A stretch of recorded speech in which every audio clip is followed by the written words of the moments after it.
Primeiramente, eu agradeço pela oportunidade concedida a mim, muito obrigada, e agradeço também a todos vocês que estão aí do outro lado da tela para me ouvir, tá? Eu espero que no final dessa nossa reunião, que todos nós possamos, assim, ter aproveitado o máximo que esse tempo de 45 minutos, 50 minutos, há de nos proporcionar. Porque reunir para estudar os ensinamentos do Mestre Jesus, na verdade, é a melhor opção que nós temos hoje, tá? É a melhor escolha, onde nós tiramos um pouquinho do nosso tempo e dedicamos ao enriquecimento do espírito através do conhecimento. Muito obrigada a todos vocês que estão aí do outro lado, nos seus lares, com certeza, confortavelmente, né? Ouvindo falar dos ensinamentos do Mestre Jesus. Então, obrigada a todos vocês. Eu agradeço também por permitir que a minha fala, que a minha imagem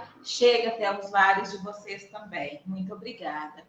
E o assunto que nós vamos conversar hoje é da lição do livro Fonte Viva, ditado por Emmanuel através da psicografia brilhante de Francisco Cândido Xavier. A lição de número 56, Renasce Agora. Porque quando começa, cada ano, que quando inicia em janeiro, nós fazemos 1000 planos. E, na verdade, quando chega no finalzinho de dezembro, se nós formos olhar os planos que nós traçamos, praticamente nós cumprimos quase nada, ou talvez até nada, de todo aquele planejamento que nós fizemos. Então, essa lição renasce agora, o Evangelho de João, capítulo 3, versículo 3. Aquele que não nascer de novo não pode ver o reino de Deus. Então, ele discorre sobre essa passagem do evangelista João. O Emmanuel, então, ele começa a lição dizendo assim, que a própria natureza, ela apresenta preciosas lições nesse particular. Sucedem-se os anos com a matemática precisão, mas os dias são sempre novos. Então, os dias, eles são matematicamente do mesmo jeito. Por quê? Porque, na verdade, são eventos astronômicos. Quando Jesus, ele pegou daquela nebulosa solar, daquela massa incandescente, para construir o nosso planeta Terra, ele não criou o planeta, ele construiu, porque quem cria é Deus. Então, ele pegou da matéria-prima e construiu o planeta Terra. Essa morada maravilhosa que nós habitamos nela para a nossa evolução. Então, Jesus, na formação desse planeta, ele estabeleceu as suas leis. Então, ele que criou tudo para nós. Então, os dias, os anos, tudo obedece à criação de Jesus, à construção de Jesus do nosso planeta. Os dias são sempre o mesmo, Emmanuel disse para nós, matematicamente, com a matemática precisão, os dias são os mesmos. O dia de 24 horas é justamente o tempo que a Terra gasta para dar a volta dela em torno dela mesma, em torno do seu eixo. A Terra, ela gasta simplesmente 24 horas para dar a volta em torno dela mesma, 24 horas. E ela é a responsável pelo dia e pela noite. Então, quando a Terra ela está girando, ela está de frente para o Sol, é o dia. E quando ela está de costa para o Sol, é a noite. Então, 24 horas. O seu movimento de rotação é o responsável para que a Terra ela dê a sua volta em torno dela mesma. E o ano, composto de 365 dias, é justamente o tempo que a Terra gasta para dar a volta em torno do Sol, que é aquele movimento de translação. O movimento de rotação é o movimento que a Terra gira em torno dela mesma, em torno do seu eixo. E o movimento de translação, que demora 365 dias, é um movimento de translação, onde ela dá a volta em torno do Sol. E esse movimento de translação é o responsável pelas estações que nós temos aqui, que é a primavera, o verão, o outono e o inverno. Então, nesse período de 365 dias, nós passamos por essas 4 estações. É a volta da Terra em torno do Sol, movimento de translação. Então, os dias são os mesmos, Os anos são os mesmos, com a matemática precisão, porque é um evento construído por Jesus na formação do nosso planeta. Mas aí o Emmanuel continua, dispondo assim de 365 ocasiões de aprendizado e recomeço anualmente, quantas oportunidades de renovação moral encontrará a criatura no abençoado período de uma existência? Olha a importância da colocação do Emmanuel. Ele diz para nós que os dias são os mesmos, mas cada dia que amanhece é uma nova oportunidade para nós. Quando nós levantamos, que abrimos a janela do nosso quarto, então a janela da nossa sala, que nós olhamos para o céu, tá? Aquele céu ou chuvoso, ou nublado, ou de sol, é uma nova oportunidade para nós. Cada dia que amanhece é uma nova oportunidade para que nós possamos reconstruir o nosso passado, reformular o que nós fizemos nos dias anteriores, nas existências anteriores, fazer bem feito o que nós não fizemos como deveria ter sido feito no dia anterior. Então, cada dia é uma página em branco que nós pegamos limpinha para que nós possamos reescrever a nossa história de uma maneira completamente diferente. Se a de ontem não deu certo, se até ontem não deu certo, nós fizemos as coisas erradas, nós cometemos muitos equívocos, cada dia que amanhece é como se estivesse dando uma nova oportunidade para nós. Nós recebemos um novo material, que é o tempo, e que, na verdade, é um patrimônio preciosíssimo que Deus nos concede, que é o tempo. Ontem nós não soubemos aproveitar, mas hoje vem novamente o tempo para que nós possamos aproveitar esse dia de 24 horas.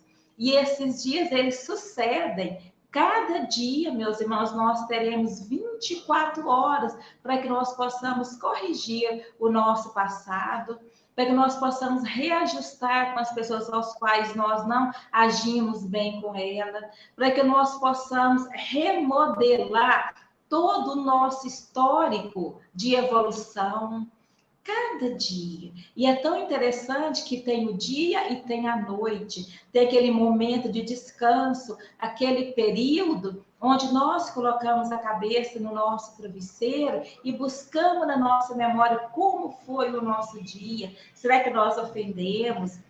Será que nós deixamos passar a oportunidade? Será que nós matamos o tempo? Então, à noite é aquele período onde nós vamos repousar, não só repousar o nosso corpo físico, mas também buscar na nossa memória, lá no nosso íntimo, como foi o nosso dia. E através desse período tão importante que nós temos, é o período que nós possamos traçar novos planos daqui para frente. Então, se cada dia que amanhece, o dia é o mesmo, mas é uma nova oportunidade, quantas oportunidades nós temos ao longo da nossa existência? Vocês já imaginaram? E não importa se essa existência ela é curta, se ela é média ou se ela é longa, não importa, porque cada minuto que nós aproveitamos, ele já conta muito ponto para nós quando nós chegarmos no plano espiritual. Por isso que a colocação do Emmanuel é muito oportuna para nós. Cada dia que surge, é o momento de nós recomeçarmos, de nós melhorar aquele nosso passado que não foi muito agradável. Não adianta nada ficar só lamentando, nossa, meu Deus, eu perdi o tempo.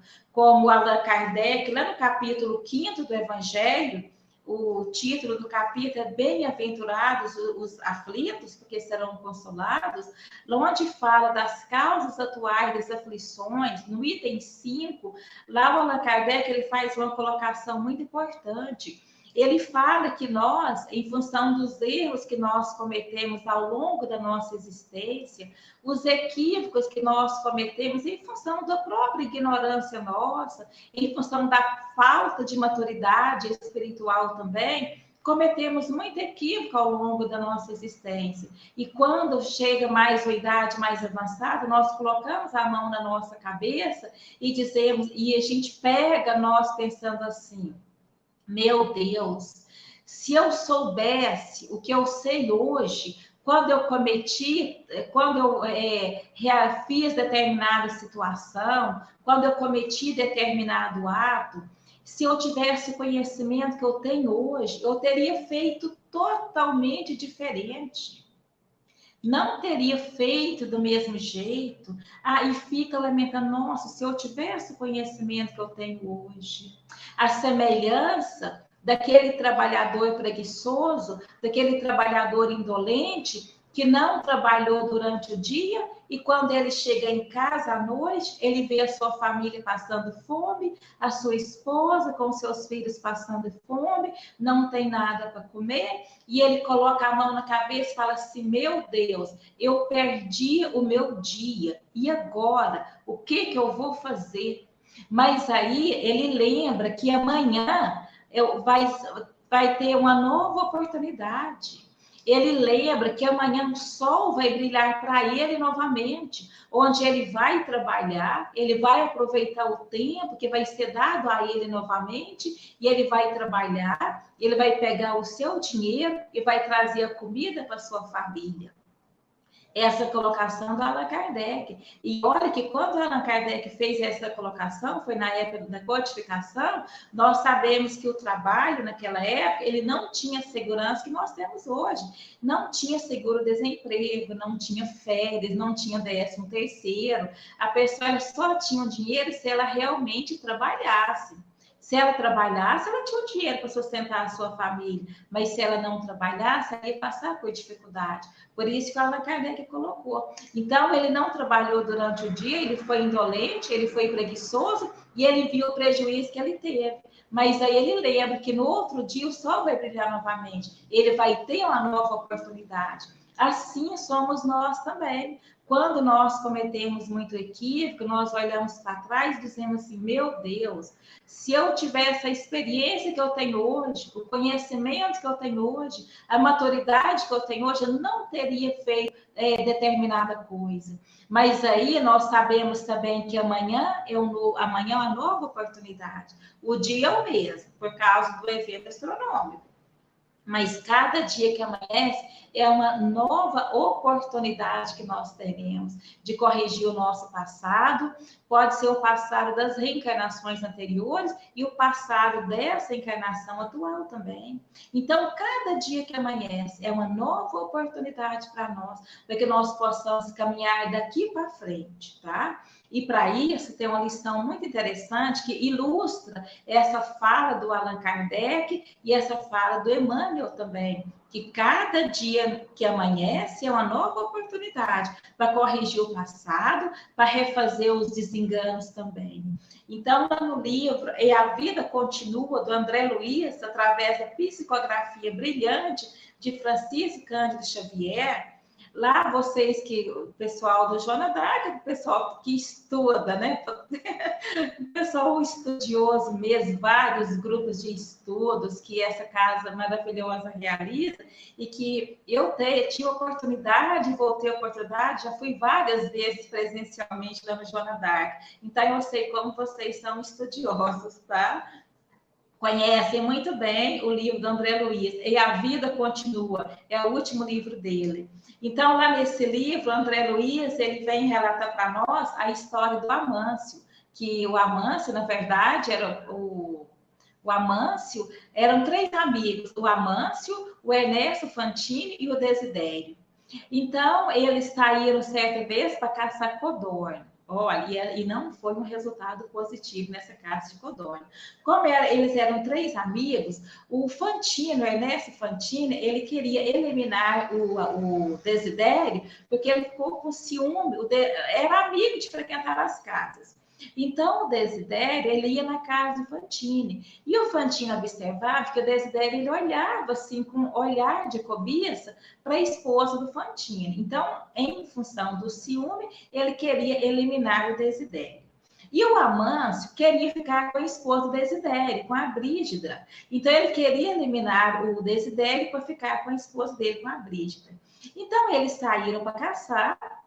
O Desidério não sabia nada disso, tá? Quando ele subiu, ele viu a codorna. Quando ele subiu para atirar na codorna, os dois, ao mesmo tempo, o Amâncio e o Ernesto Fantini, atirou nele. Só que quem deu o tiro certeiro foi o Amâncio. Todos dois ficou ali com o Fantini, achou que foi o tiro dele que tinha acertado.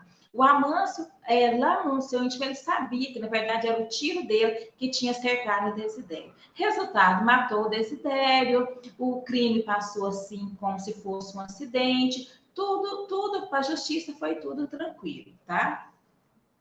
Mas só que o Amâncio, ele casou com a Brígida, porque a Brígida ficou viúva, tinha a Evelina, que era uma menina de apenas 6 anos de idade. O Amâncio, então, ele casou com a Evelina, casou com a Brígida, a mãe da Evelina. Mas o Amâncio, meus irmãos, se vocês souberem, sabe, a regeneração do Amâncio, o Amâncio, ele casou com a Brígida, e eles eram, o Desidério, mas a Brígida, eles eram fazendeiros no estado de São Paulo, no sul do estado de São Paulo. Então, ele foi o maior benfeitor para a Brígida e para a Evelina. Jamais faltou com respeito para essas duas. E como a Brígida era fazendeira, ele multiplicou todo o patrimônio deles. Ele foi o verdadeiro benfeitor para aquelas pessoas que arrendavam as suas terras. O Amâncio, ele foi um assassino, ele tirou a vida do Desidério, mas, no entanto, ele deu a oportunidade para 200 espíritos trabalharem na sua terra e ele auxiliar no progresso, no bem-estar, na saúde daqueles 200 espíritos que trabalhavam ali nas suas terras. O Amâncio jamais ele deixou faltar qualquer tipo de necessidade para os seus agregados. Jamais faltou instrução para as crianças na escola. Jamais faltou médico para cuidar dos doentes que porventura ficavam doentes. E olha, e aquelas pessoas que ficavam assim, mais doentes, mais acamadas, que exigiam assim, um atendimento mais direto, ele levava para a casa dele, para ele e a Brígida cuidar deles. Tamanha benfeitoria que o Amâncio fez em função daquelas pessoas que viviam nas suas terras, que lá no plano espiritual, ele era chamado de o obreiro do Senhor. O obreiro do Senhor. E olha que ele era um assassino. Ele não ficou preso ao remorso, não ficou. Ele matou o Desidério, ele assumiu ali o papel de esposo da Brígida e cumpriu fielmente. Tamanha foi a grandeza do Amâncio, tamanho foi o arrependimento dele e a reparação dele, que todos os dias chegavam preces e mais preces em favor dele nas regiões espirituais do plano mais elevado. Em função do sentimento de gratidão que aquelas pessoas que viviam ali nas suas terras endereçavam a ele. Então, sabe o que foi feito? Foi feita uma reunião no plano espiritual. Essa reunião ela durou mais de 10 horas para traçar uma programação para que o Desidério reencarnasse na condição de filho adotivo do Amâncio. E o Amâncio, ele tinha só 10 anos de vida a mais.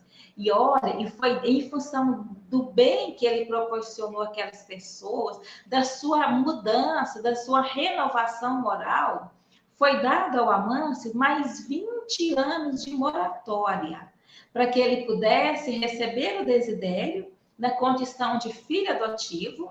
Ele ia ter mais 20 anos para educar o Desidério, para colocar valores na sua cabeça e para devolver para ele multiplicado aquilo que ele tirou quando ele tirou a vida do Desidério. Então, olha, o quanto que é importante, meus irmãos, aproveitar cada dia que amanhece. Vocês já imaginaram o Amâncio deixar para reparar essa falta lá no plano espiritual, ou então nas futuras reencarnações? A Joana de Anjos, ela fala que a situação mal resolvida, ela volta muito mais complicada. Então, se ele não tivesse resolvido nessa reencarnação, com certeza ia ser pior. É claro que o que ele fez não eliminou completamente o débito dele de assassino. A culpa dele de assassino não eliminou. Mas olha o quanto que ele amenizou a vida dele em função do comportamento, em função dele ter aproveitado o novo amanhecer e não ter ficado parado de braços cruzados. O André Luiz, ele vem contar essas histórias para nós, para que sirva de lição realmente para nós.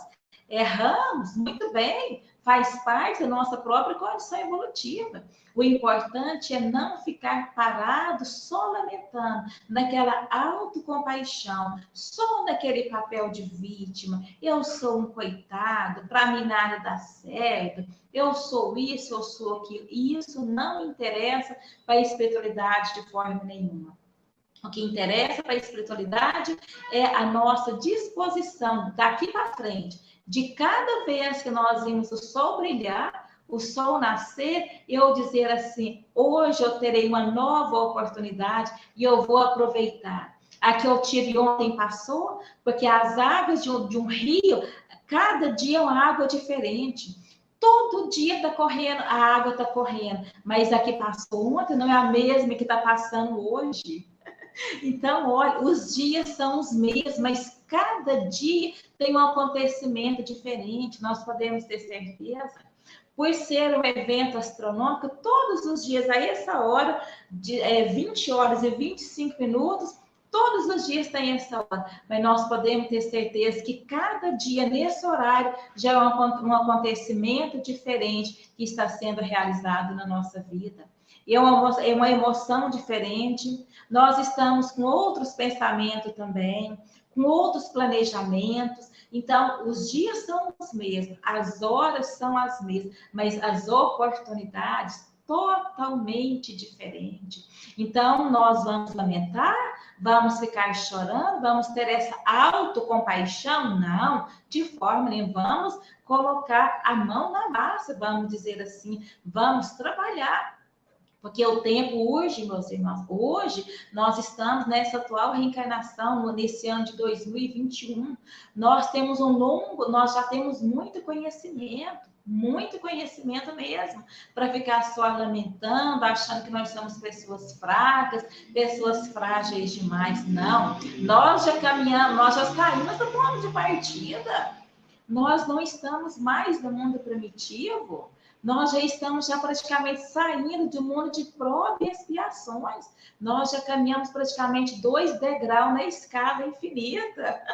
Não estamos mais dando pé da escada, não. Já saímos do pé da escada. Então, isso significa que nós já trilhamos assim um longo caminho. Já saímos do instinto, já estamos hoje na razão, na emoção, em vista para o sentimento já. Então, significa que nós não somos mais neófitos a nível de conhecimento, não, tá? Então, é isso que a Amanda vem dizer para nós. Ele vem estimular que nós não devemos ficar parados, cabisbaixo, não. Errou, tudo bem, vamos consertar. Não vamos terceirizar aquilo que nos compete. Se nós observarmos, as pessoas estão terceirizando a sua evolução. É tudo deixando por conta do psicólogo, do terapeuta, do psiquiatra, do psicanalista. E nós? Quando é que nós vamos realizar o trabalho que realmente nos compete? Tem trabalho, meus irmãos, que é nós que temos que fazer, não é o outro. Por mais que o outro ele seja um exímio profissional, ele não tem a condição de fazer por nós aquilo que realmente é nosso de fazer. A nossa evolução moral, os problemas que nós mesmos criamos ao longo das nossas existências, em função da má utilização do nosso livre-arbítrio, esse trabalho compete somente a nós, porque ele está intrínseco lá no cerne do nosso ser. E por mais que a pessoa seja um excelente profissional, ela não consegue adentrar lá o sério do nosso ser para tirar as angústias que nós trazemos. Isso eles não conseguem. E quem é que vai fazer esse trabalho, a não ser nós? É o que a Amanda vem dizer aqui agora. Conserva do passado o que foi bom e justo, belo e nobre, mas não guardes do pretérito os detritos e as sombras, ainda mesmo quando mascarado de encantador revestimento.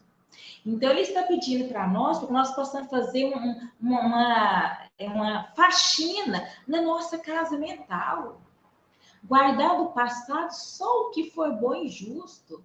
E nós temos um hábito pernicioso. Nós temos a maior facilidade de guardar as lembranças negativas. Tem pessoas que guardam aqueles momentos de dificuldade, aqueles momentos onde foi injuriado, onde foi ofendido, sabe? Onde passou por determinada situação. As pessoas contam com a mesma emoção de quando aconteceu o fato. Mas tem uma memória muito fraca para lembrar das coisas boas, para lembrar de quando deu à luz a um filho, para lembrar da comemoração do seu aniversário, para lembrar de quando passou num concurso, para lembrar de quando recebeu uma visita maravilhosa, para lembrar de quando teve uma doença muito grave que ela foi curada, em função do seu esforço próprio, em função das preces que eram endereçadas até ela, em função do médico ter acertado no seu tratamento. Nós temos dificuldade, né, em buscar essas lembranças, mas as negativas estão muito bem guardadas, cores, nas cores vivas mesmo. Então, a Emmanuel está pedindo para nós, não vamos deixar isso de lado, não vamos guardar do passado os detritos e as sombras. Culpa, todos nós trazemos culpa do passado. É por isso que nós estamos aqui, em função dos erros que nós cometemos no passado, foi dado a nós uma nova oportunidade. E nós chegamos aqui, nós vamos ficar, eu sou uma coitadinha, eu errei demais na conta. Não, nós estamos aqui justamente para diluir, para desmanchar essas culpas. E uma coisa muito importante que nós devemos exercitar também a favor de nós mesmos é o auto-perdão.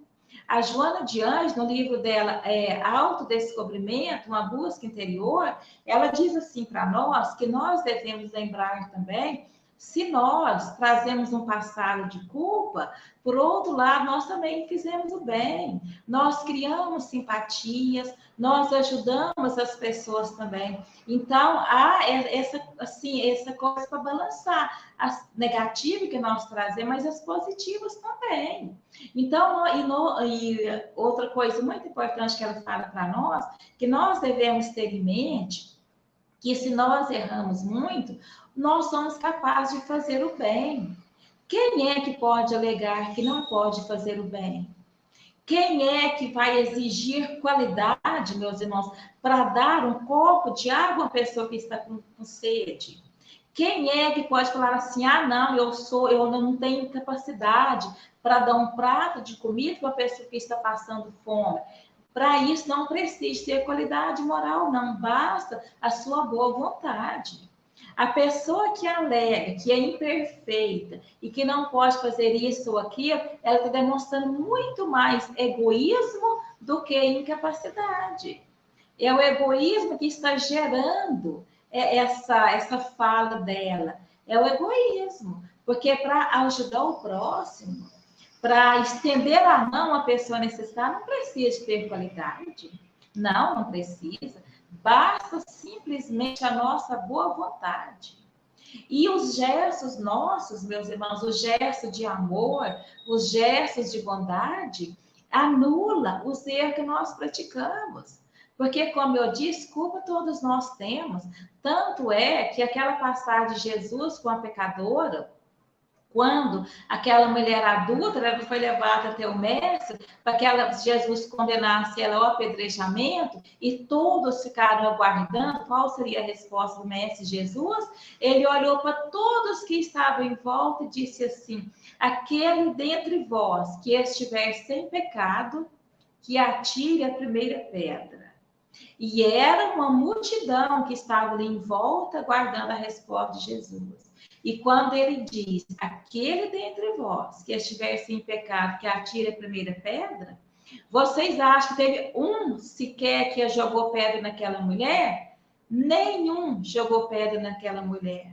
E conta que os mais velhos foram os primeiros a sair. Quando Jesus olha para aquela multidão, não tem mais ninguém ali, está somente Jesus e aquela mulher. Jesus então fala assim, cadê os teus acusadores? Ela olha para o mestre, não tem mais nenhum. Jesus disse assim, vai e não tornes a pecar, para que não suceda coisa pior. Então, nessa passagem, nós vamos tirar um grande ensinamento dela. Mas o que eu quero dizer aqui hoje para nós é a questão da culpa. Todos que estavam ali, quando Jesus diz, aquele que estiver sem pecado, que atire a primeira pedra, com certeza todos eles buscaram lá no seu íntimo e viram quanto erro já tinha cometido. Porque fica armazenado ali no nosso inconsciente. Por isso que ninguém ousou atirar pedra naquela mulher, porque viu a sujeira que guardava dentro de si. Então, culpa nós trazemos, mas elas estão conosco justamente para que nós possamos trabalhar, diluir. Não é colocar debaixo do tapete, não, tá? Tem pessoas que vai varrer na casa e joga sujeira tudo debaixo do tapete. Nós estamos aqui hoje para tirar o tapete, lavar o tapete e tirar todas as sujeiras, colocar num saquinho de lixo e jogar fora, desfazer. Essa é a nossa finalidade. Então, se errou, vamos trabalhar, vamos ajudar, vamos fazer o bem. Então, essa questão de culpa, ela é uma grande geradora das nossas emoções desequilibradas hoje. A culpa, ela é geradora da ansiedade, ela é geradora do medo. Por que que hoje as pessoas estão sofrendo da síndrome do pânico? Com medo de tudo quanto há. E principalmente agora com essa pandemia. Parece que agravou mais ainda.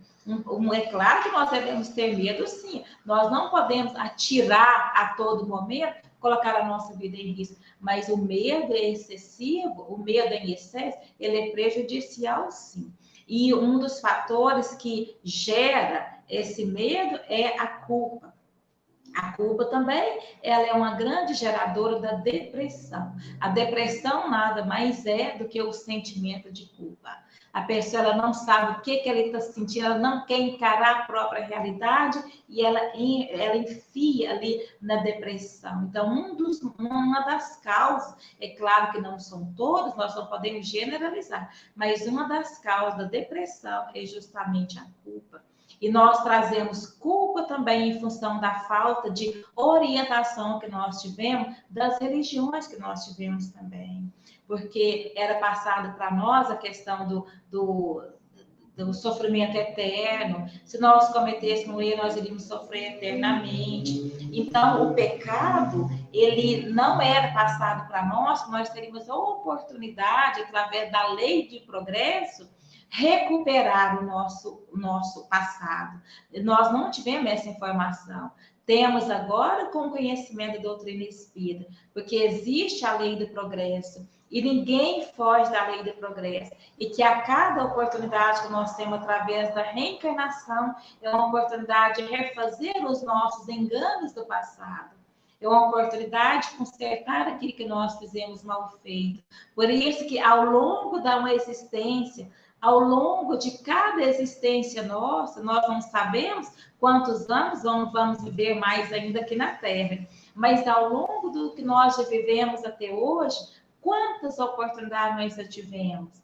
Cada dia uma nova oportunidade. Então, se nós formos somar uma existência de 30 anos, de 40, de 50, de 80, de 90, já imaginaram quantas oportunidades abençoadas para a nossa regeneração?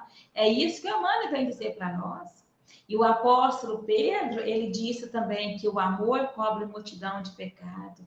Então, cada vez, meus irmãos, que nós sorrimos para uma pessoa, cada vez que nós apertamos a mão de uma pessoa, cada vez que nós demos importância para aquela pessoa, cada vez que nós emitimos um sentimento de fraternidade para os outros, nós estamos anulando o nosso passado culposo, porque é um gesto de amor, como eu disse, o apóstolo Pedro diz também, cobre a multidão dos pecados. Então, nós estamos aqui para desmanchar, para eliminar aquele lado escuro nosso, para que nós possa manifestar em cada um de nós o lado luz, o lado luz. Sombra é do passado. As culpas são do passado. Que hoje nós possamos reescrever a nossa história.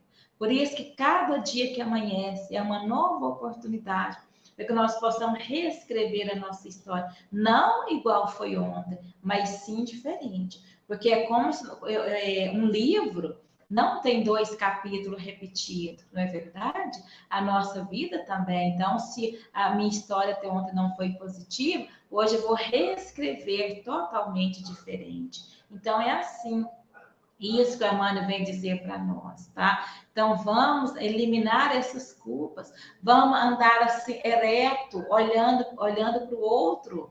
Quando nós estivermos conversando, vamos olhar frente a frente, olhar no olho da pessoa. Isso é muito importante. Geralmente, a pessoa que tem culpa, ela não consegue olhar frente a frente, olho a olho. Ela está conversando assim conosco, mas só olhando para a parede, olhando para o céu, olhando para outra coisa, menos enfrentar o nosso olhar. Então, vamos, a partir de agora, ter a nossa postura moral, a nossa postura espiritual, encarando os nossos próprios erros. Nós somos capazes, sim.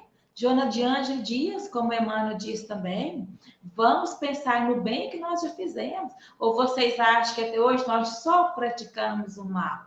Se nós só praticamos o mal até hoje, nossa vida não seria maravilhosa como é maravilhosa. Nós podemos afirmar, meus irmãos, que a nossa vida ela é maravilhosa, maravilhosa.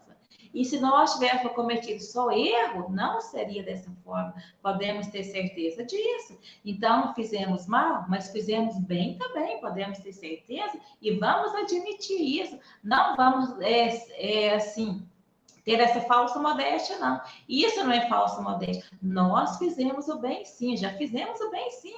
E estamos fazendo bem. Então, e daí, se eu errei, daqui para frente eu não vou procurar acertar mais. É claro que nós ainda vamos errar, mas vamos procurar acertar mais. E errar menos, tá? Certa feita, chegou um homem até o Mahatma Gandhi e falou assim, Mahatma, eu matei uma criança, um hindu, o Mahatma, então você adota outra criança.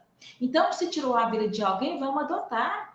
Não necessariamente tem que trazer para o nosso lar. Vamos adotar uma criança no orfanato, e lá no orfanato, todo mês, falar assim, olha, eu vou custear a despesa dessa criança, ou de 2 crianças, ou de 3 crianças.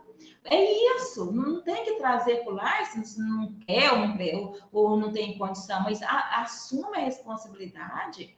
Ou então vai numa escola muito carente, vai numa creche muito carente, eu vou contribuir com tanto valor, todo mês eu vou contribuir com tal valor. Gente, está sustentando aquela criança, está dando esperança para aquela criança. Olha o quanto de coisa nós podemos fazer para eliminar essas culpas nossas. Se provocou muito aborto, e hoje está arrependido, adota uma criança, como eu disse aqui, ajuda, vai trabalhar numa casa espírita, onde faz um enxovalzinho de bebê, não é verdade? Quanta coisa nós podemos fazer para acabar com aquele peso que nós trazemos do passado? São sugestões que a Amanda vem dizer para nós nessa lição maravilhosa, tá? É claro que nós não iremos esgotar essa lição tudo hoje de forma nenhuma. E ele continua dizendo assim, faze por ti mesmo, nos domínios da tua iniciativa, pela aplicação da fraternidade real, o trabalho que a tua negligência atirará fatalmente sobre os ombros dos benfeitores e amigos espirituais.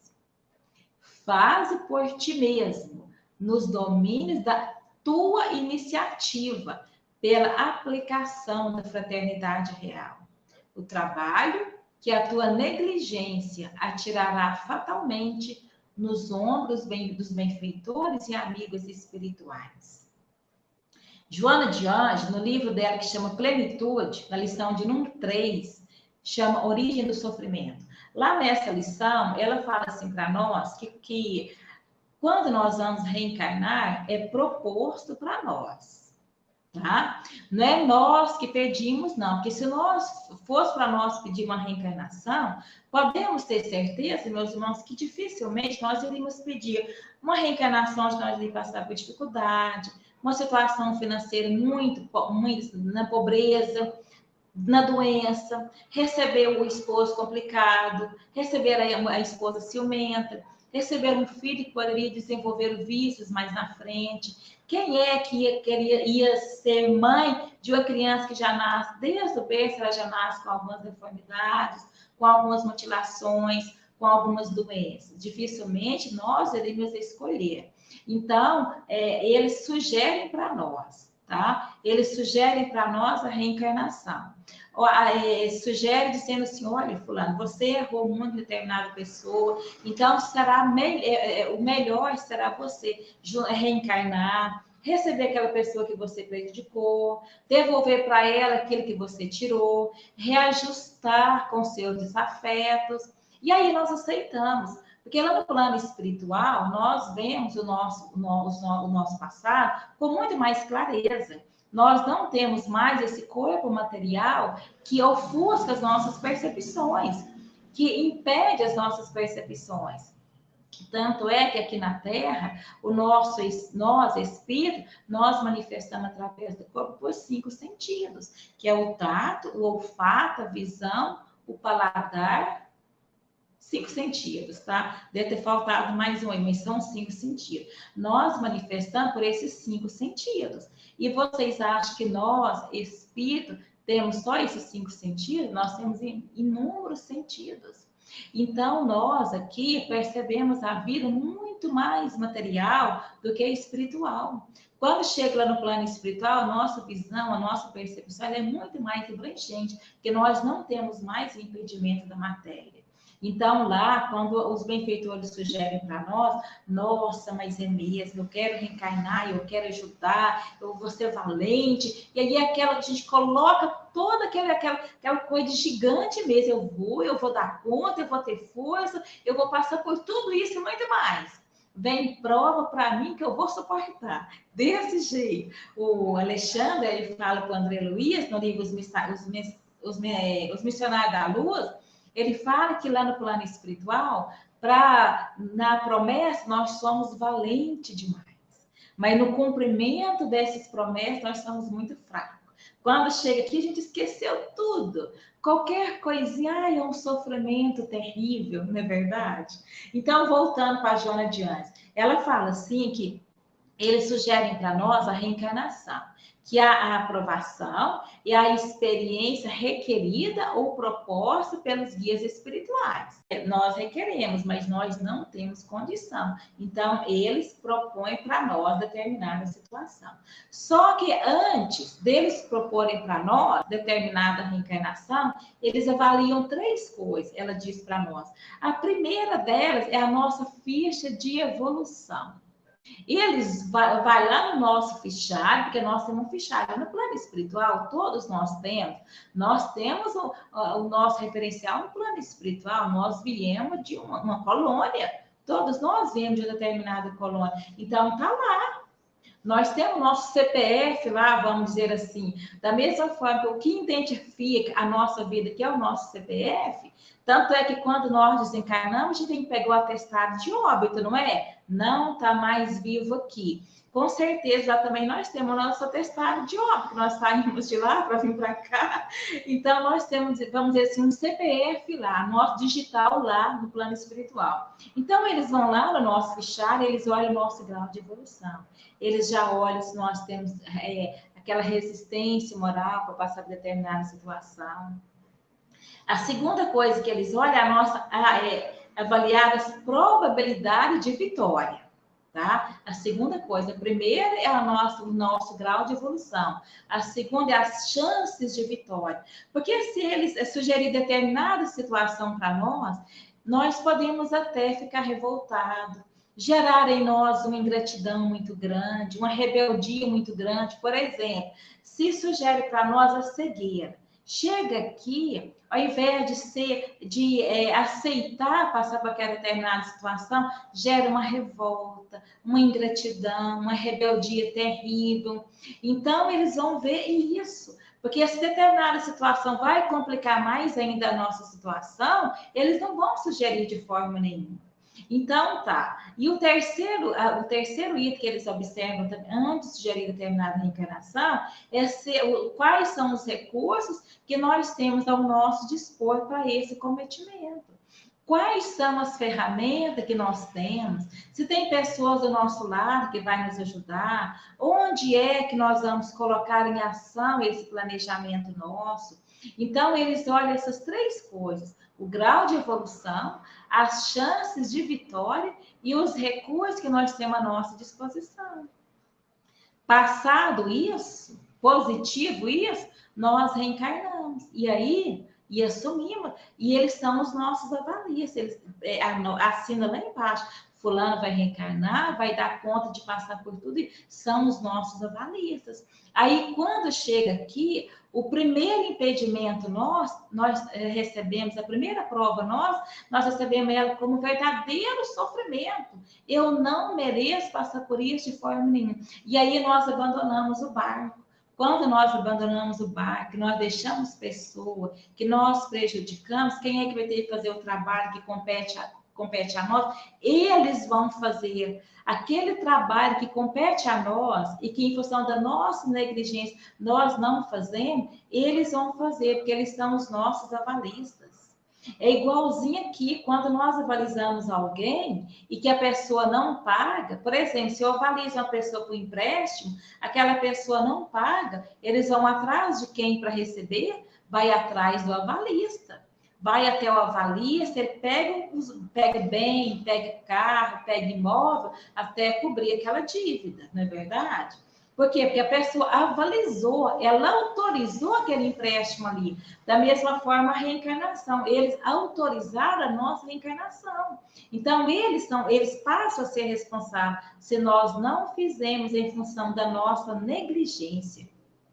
Se nós, na condição de pais, abandonamos aquelas crianças e fazia parte do planejamento ali de casar, constituir família e ter filhos e tudo mais, de repente nós abandonamos aquelas mulheres ciumentas, deixamos ela com os filhos sozinho. Ele autorizou a nossa reencarnação. Quem é que vai cuidar daquela esposa com os filhos sozinho, que vai dar todo o suporte? O nosso anjo da guarda, o nosso protetor, o nosso amigo espiritual que assinou, que avalizou a nossa encarnação. Então, meus irmãos, essa lição que a Emmanuel vem dizer para nós e que a Joana de Anjos vem fortalecer é de fundamental importância, mostrando para nós o nosso papel diante das situações aqui, diante da nossa família. Como que nós devemos proceder diante da nossa família? Não é deixando o barco a matroca de forma nenhuma, não. Não é deixando o comboio também em movimento também, não. Nós devemos ter muita responsabilidade. Se nós já temos, vamos triplicar a nossa responsabilidade, porque é muito sério o investimento para a nossa reencarnação aqui. E nós vamos atirar nos ombros dele aquilo que compete a nós fazer, deixar para eles fazerem, eles vão fazer, porque eles avalizaram. Mas quem é que vai ficar no prejuízo? Somos nós, que assinamos lá, que iríamos reencarnar, que iria passar por todas as situações, sem revolta, sem rebeldia e não sendo ingrato também. Nós assumimos isso.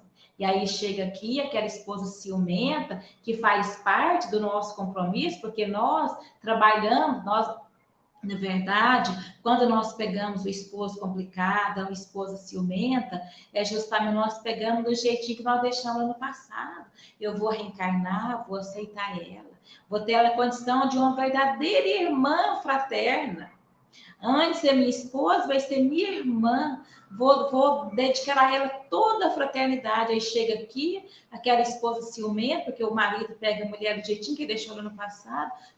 Nem eu não quero essa pessoa de jeito nenhum. Isso aí é um horror na minha vida, eu vou separar. Eu vou deixar ela.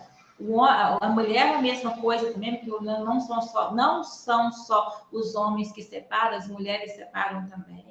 E aí o que vai acontecer? Eles sabiam, eles endossaram a nossa encarnação. Então, aquele que ficou sozinho, o nosso anjo da guarda vai dar todo o suporte. E aquele que abandonou, ele está tirando nos ombros dos amigos espirituais aquilo que ele não fez por negligência. Olha o quanto que essa colocação do Emmanuel é sério para nós, é material para nós pensarmos ao longo da semana, ao longo do mês e ao longo dos anos, não é verdade?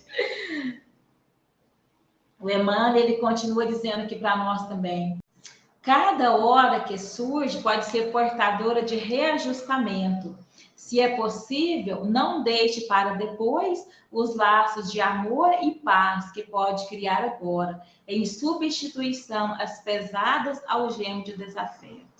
Então, cada hora que surge é oportunidade de reajustamento.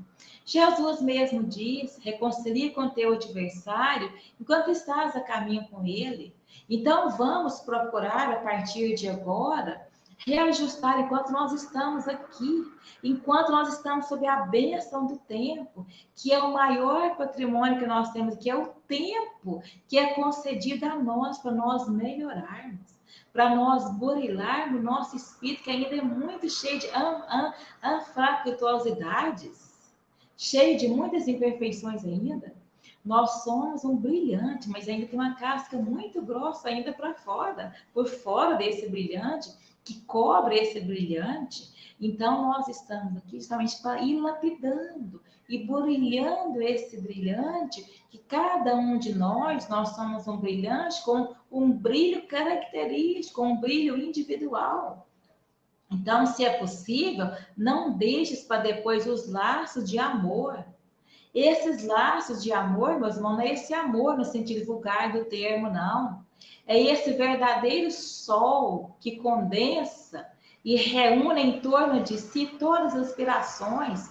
É o que fala lá no Evangelho, na lei de amor. Esse amor universal, esse amor fraterno, esse amor solidário. Sair dessa concha do eu e ir de encontro com as pessoas necessitadas. Tem uma história maravilhosa que o Divaldo conta para nós, que certa feita tinha duas senhoras, elas estavam assistindo um concerto, e um teatro, na verdade, era uma peça teatral. Isso aconteceu lá na Rússia. E essa peça teatral justamente falava da caridade.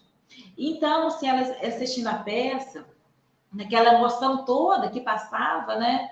E aquele frio todo, quando elas saíram de fora do teatro, tinha um mendigo lá na porta. Uma das senhoras, ela estava ainda elevada ainda pela a peça, né? Estimulando a caridade, e ela era rica, estava com um casaco maravilhoso, um casaco de pele. O primeiro impulso dela foi tirar aquele casaco e cobrir aquele mendigo.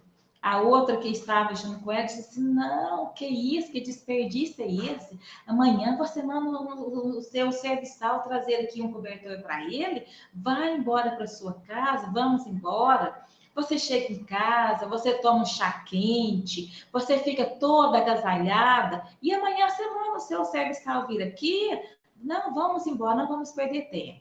E assim ela fez, foi embora para casa. Chegou, tomou um chá quentinho, ficou toda aconchegada, toda agasalhada, dormiu. No outro dia, quando ela levanta, o primeiro pensamento: meu Deus, e aquele mendigo que estava lá tremendo de frio, chamou seu serviçal, preparou toda a mala com os cobertores, né, para ele cobrir, alimento e tudo mais, e ele, depois da carruagem, foi. Quando ele chega lá na porta do teatro, cadê o mendigo? O mendigo estava morto. Ele morreu naquela noite de frio. E ela ficou com muito pesar dela não ter feito o que ela poderia ter feito na noite anterior, que era cobrir aquele mendigo. E é isso que a mãe está dizendo para nós, a oportunidade que nós temos hoje de ajudar, de melhorar, de consertar, de trazer para nosso lado aquela pessoa difícil, não vamos deixar para amanhã, porque talvez amanhã já é um pouquinho mais difícil. para nós não ficarmos com remorso e não termos mais culpa daqui para frente. Então, vamos aproveitar esse momento de agora, meus irmãos, ao longo dos dias, dos anos que nós teremos pela frente. Ninguém sabe. Eu não sei quantos dias eu terei pela frente, quantos meses, quantos anos, eu não sei. E nenhum que está me ouvindo sabe também. Porque se tem uma coisa que é muito bem escondida, é o dia do nosso retorno. E vocês já imaginaram quanto que isso é maravilhoso?